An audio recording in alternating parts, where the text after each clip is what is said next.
today I'm going to be talking about stories, So that can go on and on. So basically what I do is I'm a lecturer. So I try to figure out how to tell stories about the stories that we tell. It'll make sense. So let's get started. So yeah, so with the theme of symmetry, Hakim hit the nail on the head just now when he was giving the definition, which is there's something about symmetry that's beautiful. And that comes from a concept from evolutionary psychology. And evolutionary psychology likes to track how we behave today and how that has been affected by our evolution. So that usually means things that help us reproduce. In layman's term, how do the things that we do lead us to have better sex and then have children? And so that's where symmetry comes in. A lot of animals, including humans, like symmetrical things. And that's why I chose this beautiful Malaysian model here. I don't know if you follow Devi Remaja, but that's her. She has a very beautiful symmetrical face. So I don't know if it's photoshopped or whatever, but part of the reason why, according to evolutionary psychology, we find her so beautiful is because there's something so symmetrical about her face. So right now what I've been talking about is mostly physical symmetry. And so when I talk about physical symmetry, when I talk about symmetry, that's what people usually think of, the outside. And then people are like, oh, but that has nothing to do with folk stories, with fairy tales. There's some fantastical, there's monsters and people kill each other, We don't do that. That's not what we do in real life. So the symmetry that I'm talking about from an evolutionary perspective isn't going to be in terms of physicalities, but in terms of the things within. So how do the stories reflect our inner worlds? So stories, folk stories, fairy stories, from a psychological perspective, tells about our deepest, darkest fears, and also about our secret desires. And we can't and these are the desires and fears that we don't necessarily want to tell people. So when we desire something and when we fear things, we don't usually, want to say it out in polite conversation. So if you just meet someone here today, for example, you're not going to tell them, I'm secretly afraid that I'm going to die young. That's not a nice conversation starter. So you put on, a face first, and then only after some time do you let on what's going on inside. But fairy stories are a fun thing because they're a way to talk about things that you feel, but because it's fairy stories, no one takes it seriously. It's just good fun.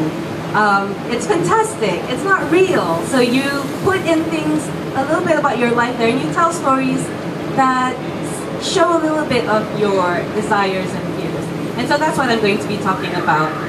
And I'll give you two stories that I'm currently researching based on Malay folklore that will show you a little bit of some of our fears and desires. So one of the first stories I want to talk about is called Bawang Putih, Bawang Merah. It's a really popular Malay folktale. So for those of you who aren't familiar with Malay, bawang putih means white onion or garlic, and bawang merah means red onion or shallots. So as you can tell from the color scheme, that's bawang putih and that's bawang merah. So the story goes that there was a man and he married two women, and so these are co-wives, and they each have children by him. We don't know what happened to the husband, he's not in the story, so now we forget about him. So the two wives live in the same house with their two daughters, and the mother of Bawang Putih, this is her, hates the mother of Bawang Merah. Hates her, absolutely hates her. What happened? Alright, so she's always scolding her, telling her to do work. Nothing's ever, enough for Bawang Putih's mother. And so one day, she gets so mad that she pushes her into a well and kills her. And then, so Bawang Merah is left alone. So Bawang Merah's mother is dead, Bawang Merah is alone. But Bawang Merah isn't alone for long. because Bang Merah's mother has been reincarnated into a fish. And so as a fish, the mother helps out Bang Merah with the chores. But unfortunately, Bang Putih's mother finds out, as you know, villains are very crafty creatures, and she finds out, and so she kills the fish and feeds it to Bang Merah. And Bang Merah eats her mother, and she doesn't know it until later when she goes to sleep and she dreams of her mother, who tells her, "You've eaten me, so now bury my bones under this tree, and then put a swing on it, and swing on that swing and sing a song." So Bang Merah is really sad, sits on the swing, sings a song, and then catches the attention of a prince who happens to be walking by. And they get married, and they live happily ever after. The end. So that's the story of Bang Putih Bang Merah. So I think that the story of Bang Putih Bang Merah is really interesting, because when we think of the title, or how we think of the title when we tell the story, we think the story is about the two kids. They're the eponymous characters. But if you notice, most of the action happens between the mothers. And it makes some sort of sense, because the people who would be telling these stories would have been the mothers. It wouldn't have been the children. They would have been telling this story to their children. And so, to grab their attention, they probably would have, used the children's characters to talk about their own desires and fears. And when I look at the story, and when I listen to the story being told by many women across Malaysia, one thing I notice is that they always emphasize how the co-wives hate each other. And so I thought, hey, could this be something about polygamy? And about women's real feelings about them. So I don't know if it is well known to everyone here, but in Malaysia, if you're Malay and Muslim, a Muslim man can take up to 4 wives. Yeah, and according to the law, there's no law that makes that forces the man to tell his first, second, or third wife that he's taking on a new wife. And this is, this is something that is allowed in Islam, and some people do that.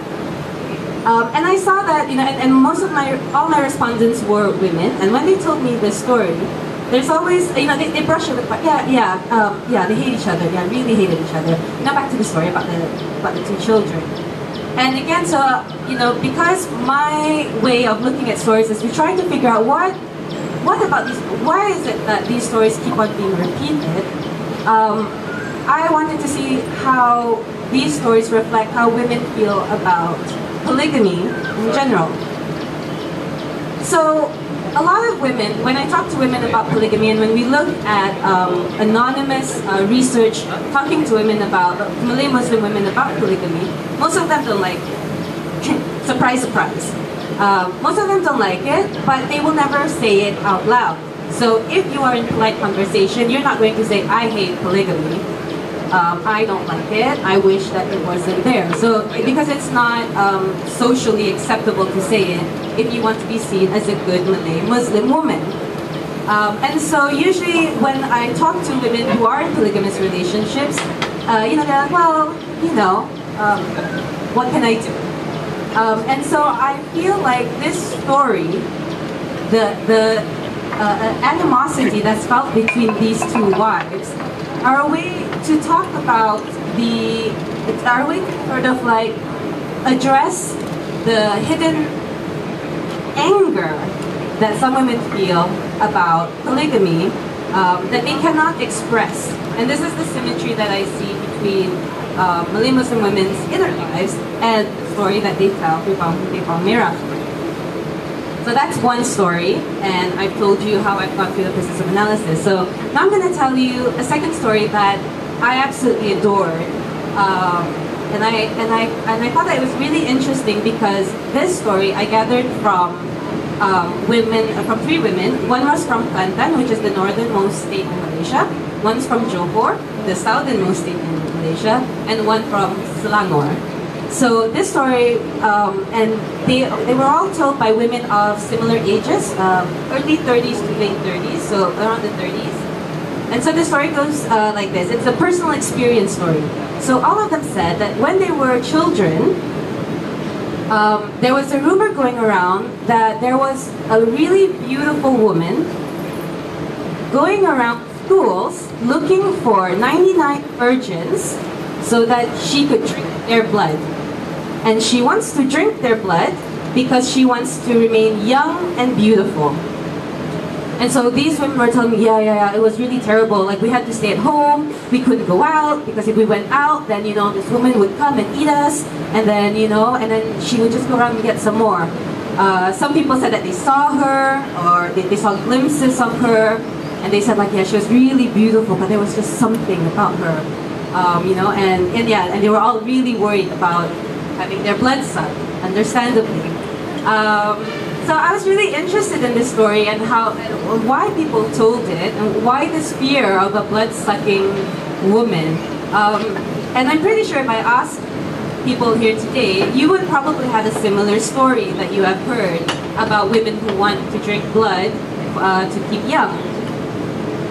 So how would I look at it? So if I was going to use what I used before, which is evolutionary psychology, to understand the inner desires or fears, I would say, well, I suppose, relating back to the idea of beauty, it could be a story told by women to sort of like suppress beautiful women so that they do not get the men, and then they are at an advantage in the evolutionary cycle. That would be the explanation. That would be one of the explanations. And I didn't really find that so. And I thought that there was no jealousy and there was no sense of envy or frustration with women when these women were telling me their stories. It was more about fear, and I wasn't sure where that fear was coming from. And so, no, I don't want to look at it from an evolutionary psychological perspective. So I wanted to find different lenses. And that's part of my job, is to sort of like try on different lenses to see the world, to understand the world and to understand the stories that we tell. So I wanted it to relate it back to my experience as a 34-year-old woman. So when I got into my 30s, I noticed that with my conversation with my female friends usually revolved around, oh, have you tried this new cream? It really does wonders for your skin. It's like, have you tried this new pill? It really helps you feel really energetic. We talked, our conversations, revolved a lot about trying to make sure we don't fall apart. Our skin stays fresh and smooth, and we are still energetic like we were in our 20s. And recently I had a conversation with my friends where they were like, have you tried placenta? Have you tried putting it on your face or eating it? And I was just like, oh, no, I have not. It's like, it's really expensive, but it's supposed to be really good. Yeah. So when I heard that, I researched on it, and there are tons of products with placenta now. And so this is what this is. It's a cream that has placenta essence, and you can either ingest it or put it on your face. And apparently it keeps you beautiful and young. I don't know, I haven't tried it. Haven't gotten there. But I wanted to but when I heard about eating placenta, about, whether human or animal, it immediately reminded me of this story. Imagining not placenta that's been dried and put in a capsule, so it's, visually appealing to us, but, taking a bloody placenta and this woman, this young woman eating it, trying to be young. So I wanted to relate it back to this story and to my story. So I looked at some other lenses that you normally would use when you're looking at fairy tales or folk tales.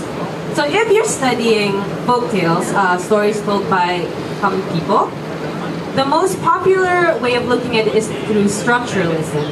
So what that means is that I try to find connections between this story and many other stories around the world. Like I said earlier, some of you might have stories of women who drink other women's blood. So from a structuralist perspective, it's trying to find out that connection and what are elements that are similar. But I'm not interested in trying to look beyond into the rest of the world. I really want to look at it from a very Malaysian perspective and to understand why this story is told in Malaysia especially. So it's like, okay, let's look at postmodernism. Postmodernism, basically, because of time, I have to oversimplify things a bit. But postmodernism basically means that I break down different elements in the story and try to see it from even more lenses. So for example, I might take the element of blood and then I might look at it from a lens of gender. What does that tell us? What's the relationship between blood and women? Or maybe I want to look at it from a queer lens and sort of like understand what does this mean for people for queerness. But I don't want to go that deep either. What I really want to look at is how does this tell us anything about Malaysia, about the Malay Muslim community here who tell the story. And so for that, I think maybe I want to go into a new historicist approach. I want to look at, the childhoods of these women. So maybe in the 1990s, what happened then? What was happening around that time that led these women to all tell similar stories from different regions in Malaysia? I was having a chat with my friend, and I just remembered that the trial of Mona Fendi happened around the 1990s, and there was a lot of blood and chopping up of body parts and maybe ingesting them. So that could be something I could look into. A cheeky part of me wants to stray, and because I was talking about creams and pills earlier, I also was like, maybe I should learn Marxism. Basically, which means to look at it and see how do our desires and fears fuel our consumers' attitude, to buy and buy to keep young. So the thing is that as an academic, as a researcher, it is really important that we keep our lenses focused, because the more things you introduce into it, the hazier and the more things get mixed up. So if I wanted to do a Marxist analysis, I would have to really commit to it. Look at it from a consumerist perspective, and perhaps do it from this era and not really from the 1990s. But yeah, so I have to choose, and I'm not quite sure where to go yet from here. So I'm just like sharing it with you. Maybe you'll have input to tell me about things going on today or in the 1990s that might help with my decision on which way I decide to go. So yeah, so I've been telling you stories about stories, basically. And I've shown you how I tell stories through evolutionary lens and stories through other lenses. And for me, being able to look at the world and to look at people through these different lenses allows me opportunities to grow. And because when you look at things from only one lens, you have a very limited view of the world. Not everything can be explained just from one lens. Different elements do contribute to the bigger story. It doesn't mean that it's wrong. It's just that we see it as one part of a bigger whole, and we're contributing to the discussion rather than pulling other arguments down. So in a way, it's a way to grow, and also it allows me to sort of like develop new perspectives on the world. Part of the reason why I've gone towards a new historicist approach rather than evolutionary psychological approach is because I've grown older. I'm no longer in my 20s when I started out my initial research. And so that affects how I see things as well. So hopefully it allows you to see things from a new way, trying on different lenses and seeing the world from different perspectives. And you've had some interesting stories from the Malaysian peninsula here today. So with that, thank you very much, and I'll pass this on back to Hakim.